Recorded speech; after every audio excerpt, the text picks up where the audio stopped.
Just a great team win today. We got everyone in the game, and we had everyone score a basket. So that's something that, doesn't happen a lot. So just a great overall win. Obviously being able to score, 100 points. For those kids out there, they were going to not be happy if we didn't get to 100. So luckily Camille got that free throw in. And just being able to hold a team to 38 points, again, we hang our hat on our defense. So holding them to 7, 5, 13, and 13, we'll take that any day. So proud of these guys. We obviously have, a lot to continue to get better at, and we'll continue to work and address those things and prepare for our next game on Saturday. Questions for players? Genesis, just the impact you've been able to make off the bench. Kind of what's kind of your mindset when you come in there about 5 minutes in to kind of get the team going? Really just bringing fuel to the fire. So, Coach always talk about, when it's your time, your opportunity, make the most of it. So just trying to add to the team whenever I get out there. And Jayla, what was kind of the approach against them? I mean, it seemed like you were able to get in the paint pretty well as a team. What was kind of the game plan that you wanted to take offensively against McNeese? Coach preaches, just get paint touches. Paint touches leads to open threes, or just even scoring in the paint. Also just rebounding and boxing out. I think that's the key thing for us this year, just boxing out and rebounding. We're not the biggest team, so yeah. For either one of the players, I mean, when Kendall's, kind of, demanding the ball, wanting the ball, coaches obviously emphasize getting the ball into the paint.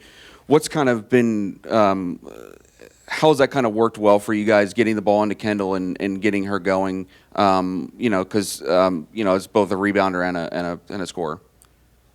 Yeah, I feel like Kendall is like a walking double-double. So I love when she's attacking, playing aggressive, getting rebounds. Because when we get clean rebounds going out, our transition is amazing when we get into it. So I like when Kendall get going. Yeah, and also just seeing her when she's open, pass to her when she's open, because she's going to score every time. Either in the paint or outside the paint, so it doesn't matter. Question for both of you. How exciting is it, and how much do you feed into the crowd going crazy? From start to finish, too, it didn't matter what the score was. They were just going nuts. Even it seemed like they were going crazy for the other team, too, at some points. How exciting is that to just play in front of? Compared to last year, honestly, this is probably the most people we've ever had. Having little kids out there just screaming your name, or just, I want 100 points, I want 100 points, is super exciting, and it's just like an adrenaline rush, and you want to do it for them. So I think it's amazing. It's fun, just a fun atmosphere just to play in. Yeah, and I feel like it just makes you stay in it, no matter the score difference. When they're just, chanting, we want 100, it's we do want 100. So just staying with their intensity. And Genesis, it seemed like late in the third quarter, about 2 minutes left on inbound, it looked like you kind of fell to the floor. Are you okay? Did you stumble? I was just seeing what kind of happened there. I think my ankle just kind of it was a little shaky, so I'm good though. Thank you.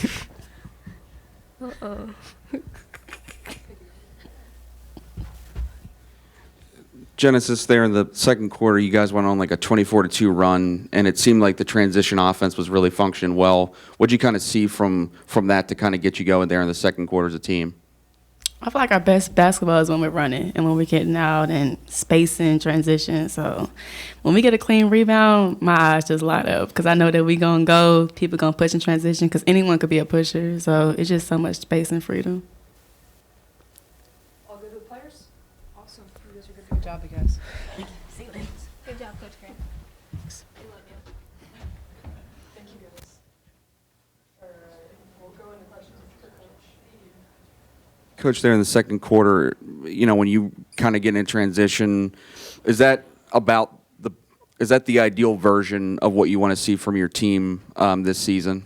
Yeah, I mean, Jen said it right. I think we're at our best when we're playing and getting into Phoenix and being able to just run and play fast and free and have the floor spaced. You know, we have multiple people that can shoot the three, so it's hard to, you got to kind of pick your poison. But again, in order to do that, we have to get those clean stops and clean rebounds, and that's where you're gonna keep hearing me say it, but our rebounding is gonna just continuing to be the biggest thing for us, and how can we get better at our box outs, because I mean, this team has shown they've really taken to Phoenix and they're running it at a pretty high level for this early on, but it all stems from our defense and rebounding. What'd you kind of see from Adalia there in the first quarter? It seemed like she was really aggressive attacking the basket. What'd you kind of see from her in that first quarter? Yeah, I loved it. I loved her aggressiveness. I mean, she just had the mindset that she was, in that attack mode, and that's what I want her to be in all the time. So, she was super, super aggressive and was getting to the rim with ease, and just really sparked us to start. I mean, she had 12 points, 5 for 9. She hit that three. It was just a really good. I want her to play with that confidence all the time. She had extreme confidence in that first 5-6 minutes, and it was awesome to see.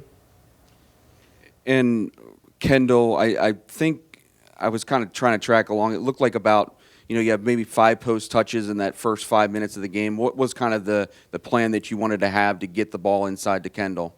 Yeah, we always want to try to establish our inside game, and especially when it's against a zone. So we're always trying to find in our zone offense, how can we get one-on-one coverage inside? And it happened a lot, and they're playing behind. So I told Kendall to just turn and shoot her hook, and she has a really good hook shot. It's that simple. If they're going to play behind you, you got to make them pay, and she did, and we just kept getting her the ball. Her teammates did a good job of recognizing it. We had some sets we were running for, and she ends up getting 12 and 12 in only 18 minutes. So pretty efficient there, and I just want her. I still think sometimes she overpasses when she gets the ball deep, and I'm telling her to shoot it every time. So, but just proud of her how she's really taken that. She's 5 for 7, so very efficient down there, and we need that, and we're going to need that going forward. Genesis has been 8 for 15 this season from beyond the arc. At this point, does she have a green light to shoot kind of when necessary? And if not, is she heading in that direction? She has a green light, yes. Pretty much everyone on our team has a green light. They know, because I know the work they put in. I know what they do in the gym outside of practice. And if they don't have a green light, they would know that. I would tell them. But I'm fine with all these guys taking. I probably only. In our first 2 games, I've probably maybe said twice that there was a shot I didn't like, what I consider a bad shot. And my philosophy is bad shots are bad coaching. So I'm going to tell them and then they're not going to do it anymore. But we all have a green light, everyone. And you see that every time Jen shoots it, I think it's going in right now. 16 offensive rebounds today, up from 12 against Alcorn State. Do you feel like you're almost near where you want to be in terms of rebounding standpoint? No. We got out rebounded on those boards against a team that, they had 18, right? And we had 16.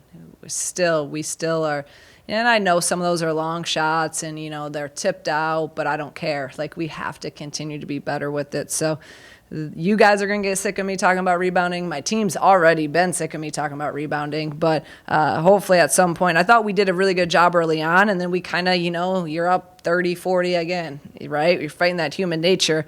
We gotta be solid throughout, because 2 weeks when we're at Indiana, they make you pay if you don't get a box out. So they're going to continue to see clips, to see film tomorrow. We'll show every missed box out, and we'll continue to harp on that, because I just know how critical it is. Obviously not for this game, but for down the line once we get into conference play. Mm-hmm.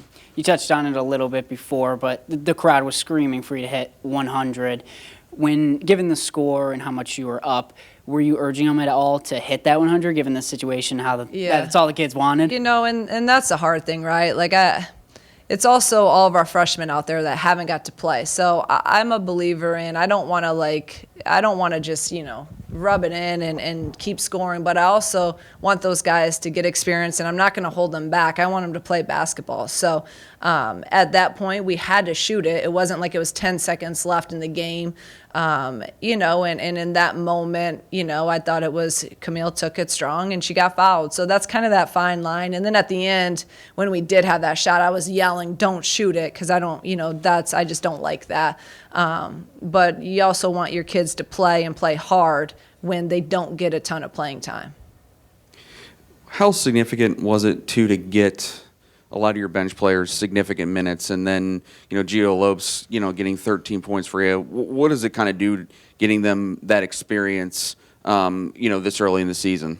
I just think it's key because there may be games where we don't get that, right? And for their progression, you need some game minutes, and I understand that. And it's also good to, obviously get them experience, and then also to save some legs for all of our players, because we're going into a really, really tough stretch this next week and a ton of games. So it's both. It's nice to have, your top minutes is 27, and then all your starters are under 20. That's good in terms of keeping us fresh. And it's obviously really good to get your 4 freshmen some experience in game times and in an environment like that and against a pressing team. I was going to kind of ask you about that because obviously been in a Wednesday, Sunday kind of schedule early on in the season. Now you kind of have 4 games in almost 7 or 8 days. How does the prep change for that? I mean, and does that maybe give you a taste of what you're going to see in the Big Ten somewhat? Yeah, I mean, we keep to our routine as much as possible. So we had 1-day prep going into this game, and now we'll be kind of in 2-day prep going into Saturday, only 1-day prep going into Monday's game, and then we have a day off, and then we have 2-day prep and obviously traveling to Florida. So 2 days is our normal prep time. Preparing in 1 day, that's always difficult, but it's also the name of the game, and it does prepare you for when you're in, conference tournament, and you may not even have it, you're playing, back to back. So, like I say, there's no excuses, whether the game's at 11 or you have 1-day prep, you got to come out and you got to execute and do your job. So, all right. Thank you.